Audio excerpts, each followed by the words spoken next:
Este es un programa de filosofía por televisión.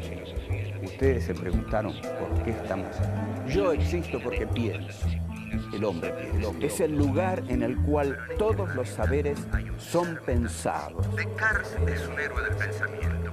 Es difícil enfrentar las grandes cuestiones. Es un libro de Jean-Paul Sartre, Crítica de la razón dialéctica. Esta es la historia de la filosofía de Hegel. Eterno. La filosofía es la totalidad de lo real, porque piensa. La totalidad de lo real. Encuentro número 4. La filosofía corta la cabeza del 16. ¿Qué es un filósofo idealista? ¿Qué es el iluminismo? ¿Cuál es el rol del intelectual revolucionario? ¿Es este el mejor de los mundos posibles?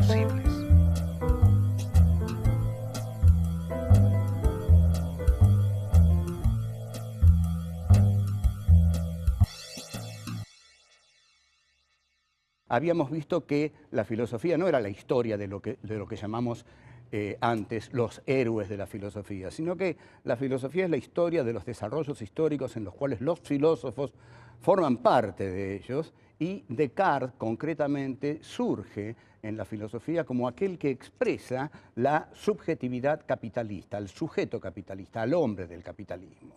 Y que para esto tiene que darse todo un proceso histórico en el cual el descubrimiento de América, Copérnico, Galileo, Giordano Bruno cuestionan el orden de la teología medieval. Surge así el ergo sum cartesiano, el pienso, luego existo, que es partir del sujeto como punto indubitable del conocimiento de la realidad. Esta partida del sujeto, partir del sujeto como punto inicial para el conocimiento de la realidad, es lo que llamamos las filosofías idealistas. Las filosofías idealistas son aquellas que parten del yo para conocer la realidad. Vimos todos los problemas que se le causaban a Descartes para justamente demostrar la existencia de la realidad externa. Como Descartes se había preguntado si todo lo que existía y todo lo que él veía ahí afuera realmente era real, existía, y había imaginado la posible existencia de un genio maligno que lo engañara. Pero había dicho, ese genio maligno no puede existir porque Dios es absolutamente bueno, y si yo veo todas esas cosas allá afuera, debo confiar en la veracidad divina. Dios no habrá de engañarme. Pero para esto tenía que demostrar, seguimos repasando, tenía que demostrar la existencia de Dios. Y para demostrar la existencia de Dios, entonces Descartes dice, Dios existe porque Dios es perfecto y la idea de la perfección está en mí. Y si la idea de la perfección está en mí, no la puedo haber puesto yo, que soy un ser imperfecto. La tiene que haber puesto un ser perfecto, y ese ser perfecto es Dios. Nos acercamos entonces ahora. Vamos a pasar de Descartes a un pensador que se las trae. Miren, yo voy a ser sincero con ustedes. Immanuel Kant no es un filósofo fácil. Vivió toda su vida en la ciudad de Königsberg, escribió la Crítica de la razón pura, que es su obra fundamental, junto con la Crítica de la razón práctica y la Crítica del juicio. La escribió en muy poco tiempo, con un enorme descuido por el estilo y un enorme descuido por la claridad. En realidad las dos cosas van juntas. Allí donde hay una mala escritura no puede haber una clara exposición. Una clara exposición de las ideas requiere una clara escritura también. Es decir, cuando uno entiende y quiere hacerse entender, tiene que saber cómo hacerse entender. En este sentido, el estudio de la filosofía, cuando se aplica a la docencia, tiene dos partes fundamentales. Una es que uno entienda, y la otra es que uno sepa cómo transmitir ese conocimiento. Pero esto a Kant no le importó mucho. Ergo, la filosofía kantiana no tiene la transparencia de la filosofía cartesiana. En general, la filosofía cartesiana se caracterizaba por ser clara y distinta, como Descartes lo decía. Kant es un filósofo oscuro. Yo no voy a tratar la improbable misión de simplificarlo, porque justamente les voy a contar una anécdota para aclarar esto. Parece que cierto día Einstein, el físico, iba caminando por ahí, se le acerca un tipo y lo encuentra. Oh, hola Einstein, le dice, ya que lo encuentro, quería preguntarle si me puede explicar la teoría de la relatividad. Einstein, que ese día estaba de evidente buen humor y de buena disposición, le dice, sí, cómo no, le voy a explicar la teoría de la relatividad. Y el tipo dice, pero caramba, tampoco la entendí ahora, ¿me la podría explicar de nuevo? Bueno, se la explica por cuarta vez, tampoco la entiende, quinta vez, tampoco la entiende, y así se la sigue explicando y el tipo le dice, no la entiendo, hasta que al final llega un momento en que el tipo le dice, ah, sí, ahora la entendí. Y Einstein lo mira y le dice, sí, pero esto ya no es la teoría de la relatividad. Entonces, yo puedo explicar o simplificar Kant hasta cierto punto, y no lo voy a simplificar. Lo que voy a tratar de hacer es explicarlo claramente, con la mayor claridad que me sea posible, pero es un pensamiento difícil. Sin embargo, lo vamos a unir a lo que vimos en Descartes. Dijimos que Descartes inaugura lo que llamábamos filosofías idealistas. Dijimos que las filosofías idealistas son las que parten del sujeto en su tarea de conocimiento de la realidad. Ustedes síganme bien, porque no quiero interrumpir este pensamiento en este momento. Las ideas en el idealismo, el sujeto es aquel que constituye al objeto.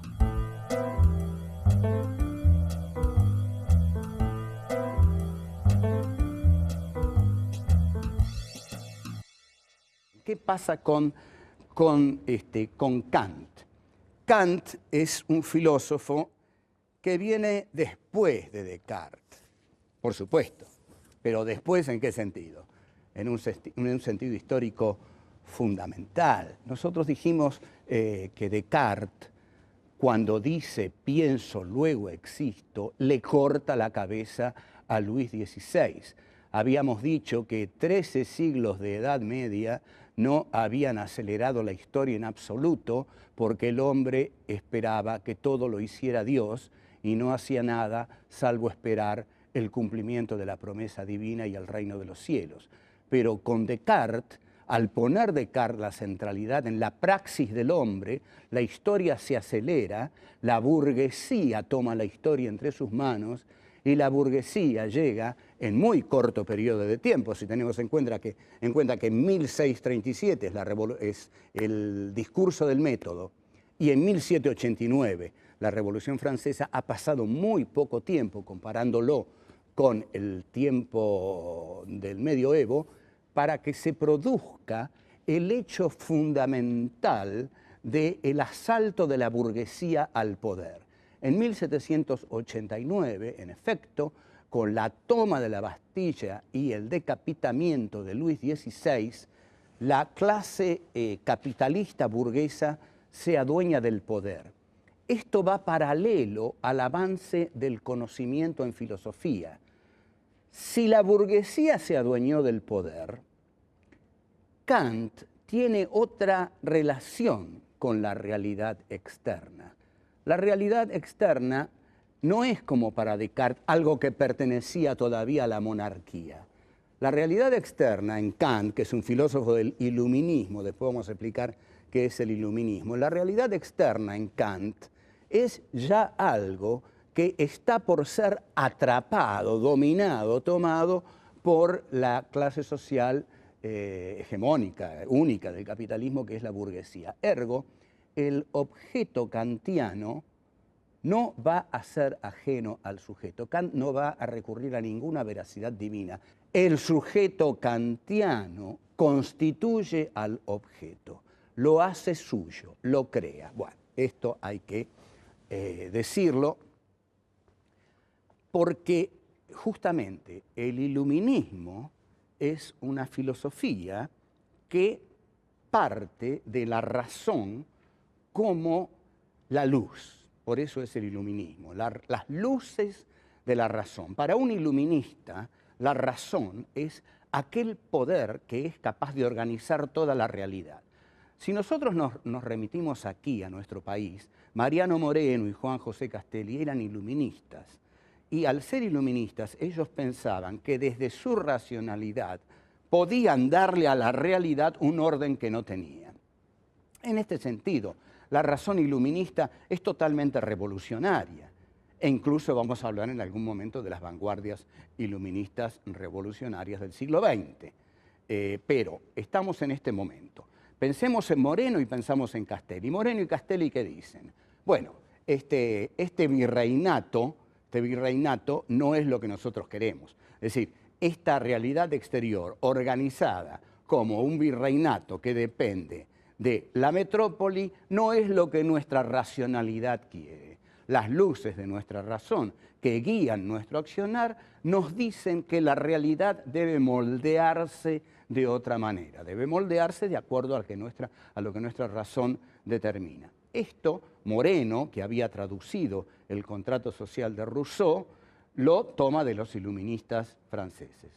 Los iluministas franceses son justamente d'Alembert, Diderot, Rousseau y Voltaire. Escriben la enciclopedia y es ahí donde vemos que la razón iluminista comienza a hacerse una con las masas y con la burguesía revolucionaria. Y la razón iluminista, ¿qué es lo que dice? La sociedad tal como está organizada, hegemonizada por un rey que dice gobernar por derecho divino y que acumula a toda la monarquía en Versalles, y esa es la realidad que pretenden imponernos, nuestra razón nos dice que esa realidad hay que ordenarla de nuevo. O sea, aquí, esto tiene que ser claro, entendámoslo bien, aquí la razón ordena la realidad. La realidad esa que yo veo con un rey que dice gobernar por derecho divino, y todos sabemos que nadie gobierna por derecho divino porque el hombre se adueñó de la historia. Y como el hombre se adueñó de la historia, nadie que me venga a decir que gobierna por derecho divino, señores, porque aquí los lazos con Dios los cortamos. Los cortó Descartes ya en 1637. Así que los revolucionarios franceses hacían la Revolución Francesa en nombre de los derechos del hombre. Y los derechos del hombre no admitían ningún liderazgo de reyes que dijeran gobernar por derecho divino. Entonces, esa realidad, dicen los iluministas, los racionalistas franceses, esa realidad que vemos ahí hay que cambiarla, porque nuestra razón nos lo está diciendo. Esa realidad no se compadece, esa realidad no está de acuerdo con lo que nosotros pensamos. O sea, ¿qué es un iluminista? Un iluminista es alguien que está tan seguro de lo que su razón le dice que se siente validado para imponer su razón a los hechos y modelar la realidad de acuerdo a lo que su razón le dice. Entonces, eso es el iluminismo, la diosa razón, como dicen los revolucionarios franceses. La diosa razón es la que crea la realidad porque se subleva contra la realidad. O sea, la razón es revolucionaria. La razón no cree en la realidad. Cuando la realidad no está de acuerdo con la razón revoluciona la realidad hasta que esa realidad se relacione con ella como un espejo, le devuelva lo que ella cree que la realidad debe ser. Esto tiene mucho que ver con la filosofía kantiana. Y si ustedes entendieron esto, no les va a ser tan difícil entender a Kant. Ya lo vamos a ver.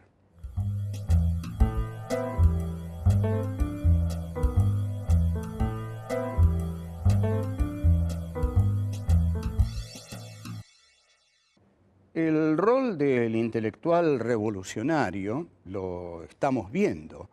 Los pensadores que impulsaron la Revolución Francesa, los llamados enciclopedistas, eran intelectuales, filósofos revolucionarios que vieron que el sentido de su época era que una nueva clase social, o al menos una clase social distinta a la que tenía el poder político, porque el poder económico ya estaba en manos de la burguesía, veían estos intelectuales que la clase burguesa, capitalista, debía tomar el poder político que todavía estaba en manos de la nobleza. Entonces, estos intelectuales escriben un texto, que es la enciclopedia, donde las brillantes plumas de D'Alembert, Diderot, Voltaire, Rousseau, se unen para explicar lo que está pasando y en tanto lo explican, lo aclaran, es decir, inciden en los revolucionarios, porque los revolucionarios, siempre que la realidad es puesta en ideas, ya no solo luchan, sino que saben por qué luchan. Aquí, en 1845, cuando los unitarios de Montevideo, que luchaban contra Rosas, leen el Facundo de Sarmiento, dicen una frase notable: ahora sabemos por qué luchamos, dicen. Mientras que la frase que dice Rosas es justamente la contraria. Dice: así es como se me ataca, ya verán que nadie me defiende de este modo. Entonces, el rol del intelectual es saber que participa de la historia, saber que la historia cambia, percibir esos cambios y hundirse en ellos como un elemento más, pero como el elemento de la comprensión, como el momento de la intelección del cambio. Porque todo proceso debe pensarse a sí mismo, y se piensa a sí mismo en todos aquellos que participan de él, pero el intelectual revolucionario es el que tiene un protagonismo fundamental en esto, porque es quien está capacitado para pensarlo con más rigor. Pero justamente su rigor es tal porque forma parte de la historia de ese movimiento revolucionario. Por ejemplo, Voltaire escribe un libro muy encantador que es Cándido o el optimismo. Aquí lo que hace Voltaire es poner a un personaje al que llama Doctor Pangloss, y a este Doctor Pangloss en él encarna una concepción del filósofo Leibniz acerca de el mejor de los mundos posibles. Leibniz había razonado muy simplemente del siguiente modo. Dios se había puesto a elegir mundos. De todos los mundos posibles, Dios eligió el mejor para nosotros. O sea que con todas las imperfecciones que tiene, es de todos modos el mejor de los mundos posibles que Dios eligió para nosotros. Esta es la filosofía panglossiana del doctor Pangloss, que tiende, por supuesto, a la justificación total y absoluta de todo lo existente. De aquí que se diga de aquellos que tienden a justificar las situaciones de hecho, aun cuando sean atroces, que son panglossianos. Ahora, con esto Voltaire intentaba decir que se vivía en el peor de los mundos posibles. Y esto lo dice el personaje Cándido. Cándido le dice a Pangloss: pero sin embargo, el mal se ha enseñoreado de la tierra. ¿Cómo es esto que me dice usted que vivimos en el mejor de los mundos posibles? Y Pangloss siempre le da un ejemplo sobre que de tal cosa que era horrible había resultado otra que no era tan mala, y que había resultado otra horrible, pero había resultado otra que no era tan mala. Es decir, daba toda una justificación de lo existente, ante la cual Cándido quedaba desarmado, pero el lector de Voltaire se daba cuenta de que Pangloss era un personaje muy miserable, destinado a justificar lo injustificable. Y hay cosas que no tienen justificación posible.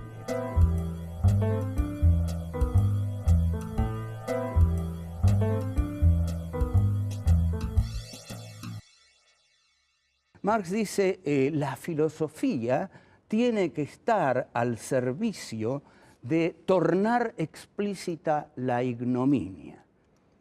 Entonces va a decir una frase notable, realmente notable: hay que hacer la ignominia más ignominiosa pensándola, haciéndola conocer. Una vez que toman conciencia de su ignominia se les vuelve más ignominiosa, porque la conciencia de la ignominia hace intolerable la ignominia. Es decir, yo puedo pasarme mi vida entera hundido en una situación de indignidad. Si en algún momento no tomo conciencia de ella, puedo seguir así eternamente. Ahora, en ese momento, en el momento exacto en que tomo conciencia de mi indignidad, ahí hay un quiebre, hay una ruptura, ahí yo paso a ser otro. Ahí me miro desde otro lugar y me digo a mí mismo, esto no puede ser. Cuando digo esto no puede ser, estoy revolucionando mi situación particular. Entonces, esto es lo que digamos, Marx está diciendo con que hay que hacer la ignominia más ignominiosa. A la vez, lo que logra Voltaire con su Cándido, que es una novela, es una breve novelita, Cándido, que la lee mucha gente, es lograr la irritabilidad de las masas. Convengamos que si hay masas irritables, son las masas de la Revolución Francesa. La Revolución Francesa no es solo la toma de la Bastilla, también es el terror, es Robespierre, Saint-Just, la guillotina, en fin, un proceso tremendamente complejo, pero el principio revolucionario de los ideólogos era irritar a las masas, llevándolas al conocimiento de la situación de indignidad en que vivían. En la medida en que tomaban conciencia de esa situación de indignidad, la irritabilidad crecía y la rebelión estaba más cercana. La rebelión es imposible cuando no existe la conciencia de la indignidad. Lo que hace imposible la conciencia de la indignidad es creer que vivimos en el mejor de los mundos posibles. Como no vivimos en el mejor de los mundos posibles, algunos viven en el mejor de los mundos posibles. Digamos que hay una relación aquí de cierta incomodidad, que para que algunos vivan en el mejor de los mundos posibles, otros tienen que vivir en el peor de los mundos posibles. Esta tremenda injusticia que subyace al sistema social casi único en estos momentos, esta situación tiene que llevarse a la conciencia de aquel que padece la indignidad. Es decir, entonces yo diría que gran parte de la tarea de la filosofía es revelarle o conseguir que aquel que está sumergido en el oprobio durante su existencia, tome en algún mundo conciencia de este oprobio. En la medida en que toma conciencia de este oprobio, la decisión de cambiarlo empieza ahí. En la medida en que no la toma, va a seguir siendo siempre una mera cosa de un aparato que la explota, que lo explota. Pero también todo eso tiende a que el individuo no se encuentre con su propia subjetividad, que no llegue a ese momento en el que diga, pero esta es la vida que yo quiero vivir, este soy yo, esto es lo que soñé para mí, esto es lo que yo soñé de joven. ¿Hasta qué punto estoy traicionando absolutamente mi juventud? Porque yo pensé algo para mí cuando era joven. Después lo fui pensando cada vez menos. Después entregué esto, después entregué aquello, después entregué aquello. Y ahora estoy aquí, entregado, idiotizado, viendo estupideces todo el día, obedeciendo órdenes durante el día, comiendo mal y viendo estupideces y durmiendo mal también. Esto tiene que cambiar. Ese momento exacto es el de la conciencia crítica, el de la conciencia crítica. La conciencia crítica es ese momento en el cual el individuo descubre su yo verdadero, íntimo, el yo desde el cual él se permite cuestionar su propia vida y el mundo que lo rodea. Y esto es realmente muy, muy alentador. La filosofía debe ayudar en estas cosas a que ocurran. Son muy valiosas.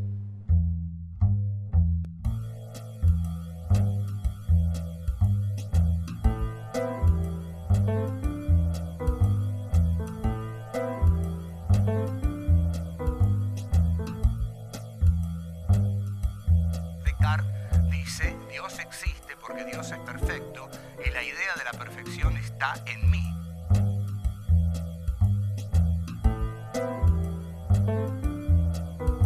Para un iluminista, la razón es aquel poder que es capaz de organizar toda la realidad.